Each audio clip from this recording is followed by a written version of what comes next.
Transitive verb पढ़ लिया था। अब देखो इनट्रांजिटिव वर्ब क्या है। क्या है इनट्रांजिटिव?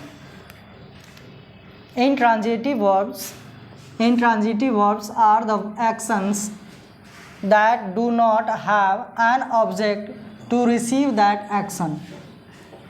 या फिर एक और डिफिनीशन दे सकते हैं, the verb used without an object is called an intransitive verb। यानी ध्यान दो, अकर्मक क्रियाएं, इंट्रांजिटिव को हिंदी में क्या कहते हैं?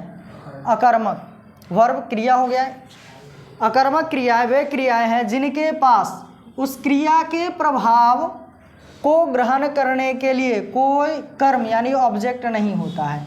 यानी देखो intransitive verbs are the action. Action मतलब क्या होता है? कार्य।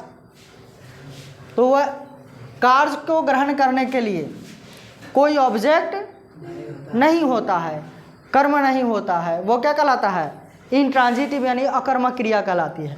या फिर कह दे कि जिस क्रिया के बाद कर्म यानी ऑब्जेक्ट का प्रयोग नहीं हुआ हो उस क्रिया को अकर्मक क्रिया कहते हैं। यानी जिस वर्ब के बाद, इतना समझ लो, जिस वर्ब के बाद ऑब्जेक्ट का यूज ना हो वो क्या कहलाता है?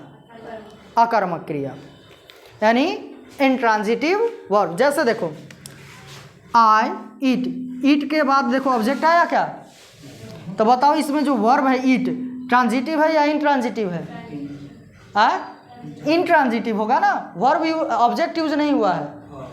यानी ध्यान दो, सब्जेक्ट केवल वर्ब हो, ऑब्जेक्ट ना हो तो क्या कहलाएगा? इंट्रांजिटिव। ऑब्जेक्ट यूज हो तो ट्रांजिटिव। ही स्लीप्स, अब देखो इस वर्ब के बाद कोई ऑब्जेक्ट आया क्या? नहीं, तो क्या कहलाएगा? Intransitive. Ram walks in the field, Ram मैदान में दौड़ता है। अब बताओ इसमें कोई ऑब्जेक्ट आया क्या? कहाँ ऑब्जेक्ट है? तो ऑब्जेक्ट क्या होता है? जिस पर प्रभाव पड़े। लेकिन राम दौड़ता है तो राम जैसे दौड़ने जाता है फील्ड उठ कर भाग जाता है क्या? ना, तो वो ऑब्जेक्ट नहीं, कंप्लीमेंट है। ऑब्जेक्ट नहीं कहलाएगा, क्या कहलाएगा?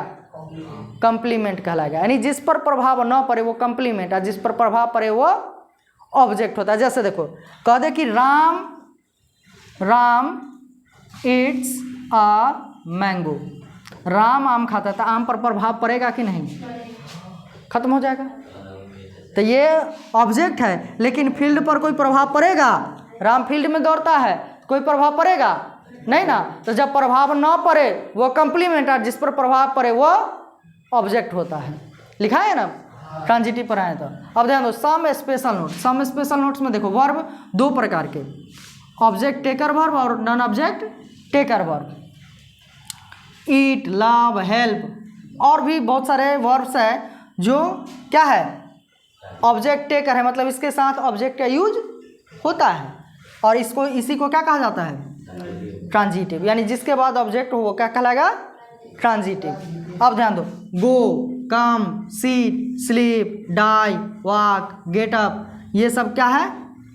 नॉन ऑब्जेक्ट, मतलब इसके बाद ऑब्जेक्ट का यूज नहीं होता है। और जब ऑब्जेक्ट का यूज ना होगा तो क्या कहलाएगा? इंट्रांजिटिव। क्या कहलाएगा? इंट्रांजिटिव हो। इतना समझ में आया?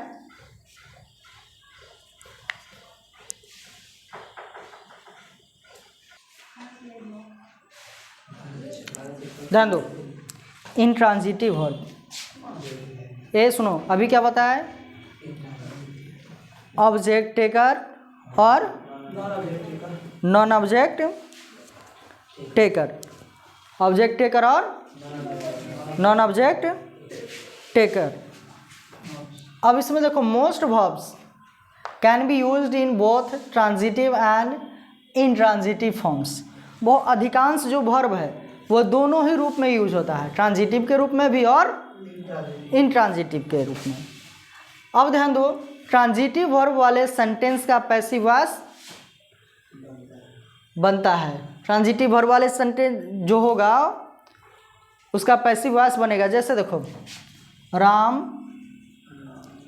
ईट्स अ मैंगो, यानी कहने का मतलब है जिसमें ऑब्जेक्ट होगा तो वो ट्रांजिटिव, और ऑब्जेक्ट ना हो तो इंट्रांजिटिव। तो ये देखो वर्ब के बाद ऑब्जेक्ट आ गया, ये सब्जेक्ट हो गया, वर्ब हो गया, ये ऑब्जेक्ट हो गया। तो ऑब्जेक्ट आया तो इसका पैसिव वॉइस बनेगा, इसका पैसिव वॉइस बनेगा। जैसे क्या बन जाएगा, a mango is eaten by Ram. अब यही रहता राम इट्स, ये हो गया सब्जेक्ट वर्ब, ऑब्जेक्ट है ये नहीं है, जीरो है, कोई ऑब्जेक्ट नहीं है, इसका पैसिव वॉइस बनेगा नहीं। तो यही कहता है कि इंट्रांजिटिव वर्ब वाले सेंटेंस का पैसिव वॉइस नहीं बनता है, इसका पैसिव वॉइस नहीं बनेगा। ट्रांजिटिव वर्ब वाले जो सेंटेंस होंगे उसका पैसिव वॉइस बनेगा, और जिसमें जो इंट्रांजिटिव वर्ब वाला सेंटेंस होगा उसका पैसिव वॉइस नहीं बनेगा। और यही इंट्रांजिटिव वर्ब समाप्त हुआ।